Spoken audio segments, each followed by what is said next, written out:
अब दूसरा एविडेंस देखो, कौन कहता है भगवान खाते नहीं, बेर शबरी के जैसे खिलाते नहीं।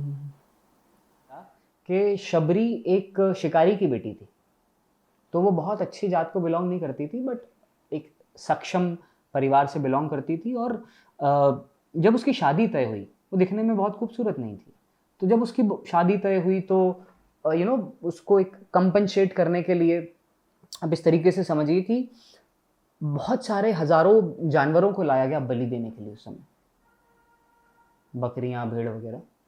और जैसे ही ये बात शबरी को पता चली कि मेरी शादी के ओकेजन पे इतनी सारी बलियां दी जाएंगी, वो घर छोड़ के भाग गई।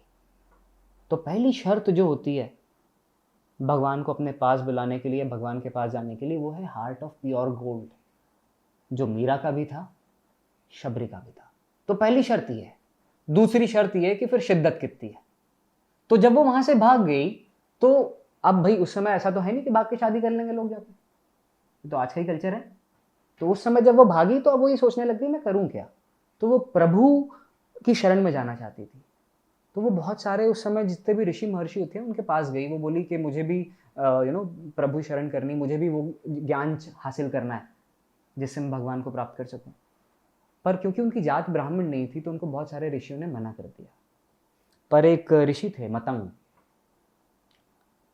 उन्होंने जब उसके अंदर वो चाह देखी, तो उन्होंने उसको बोला कि देखो तुम यहीं रहो, यहाँ साफ सफाई करो, जितनी भी सुविधाएं जो भी बना के रखनी वो बना के रखो, और जो बचा हुआ टाइम है उसमें आप प्रभु के गुण गाओ। उन्होंने बोला ठीक है। अब वो वहीं रहती थी, वहीं जो भी कहानियाँ होती थी सुनती रहती थी, श्रवण करती रहती थी, सीखती रहती थी, और वहाँ का जो भी काम वगैरह होता था वो करती थी। इसी तरीके से ज़िंदगी आगे बढ़ती चली गई। और एक वक्त ऐसा आया, जो ऋषि मतंग थे उनकी तबीयत बहुत बिगड़ गई, और जब वो एकदम मरणासन पे थे, तो उन्होंने बुलाया और उससे कहा कि क्या चाहती हो। बोले मैं ये शरीर छोड़ने जा रहा हूँ। बोले मुझे कुछ नहीं चाहिए, मैं सिर्फ आपका आशीर्वाद चाहती हूँ, और मैं ये चाहती हूँ कि आप मुझे अपने साथ ले चलें, मतलब मैं भी इस चीज़ से मुक्त होना चाहता हूँ। तब ऋषि मतंग ने उनसे ये बात कही कि अभी नहीं, एक दिन राम आएंगे। बात तो इतनी सी हो गई।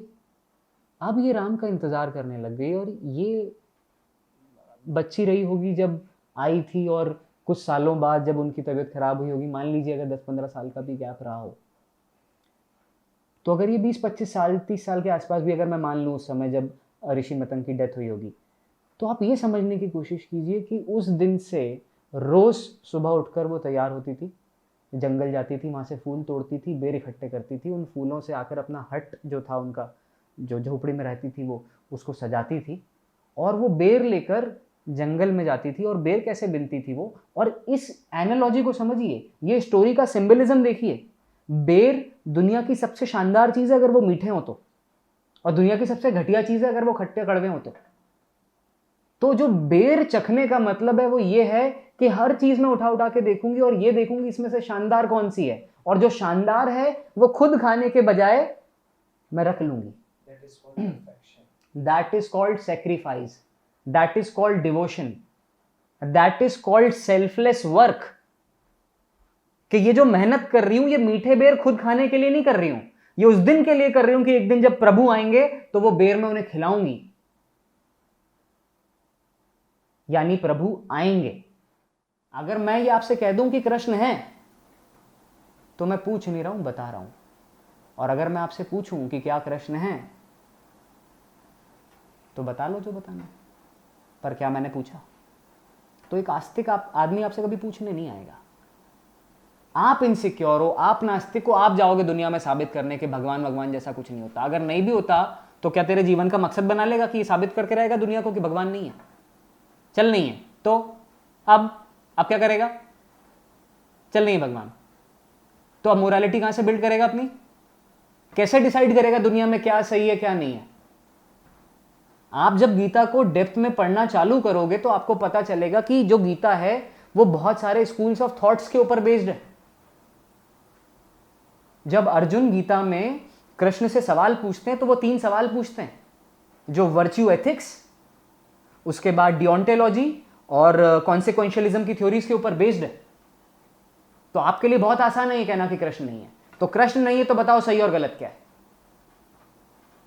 कैसे डिसाइड करोगे? और कैसे ये डिसाइड करोगे कि सामने वाला भी आपकी बात मानेगा? चलो दो नास्तिक लोग बैठे हैं और दोनों मानते हैं भगवान नहीं है, तो अब बताओ दोनों में से किसकी मोरालिटी सही है, किसकी मोरालिटी को मैं मानूंगा? कन्वेंशनल मोरालिटी कहां से बिल्ड होगी? कैसे सोसाइटी में सही और गलत का अंतर साबित होगा?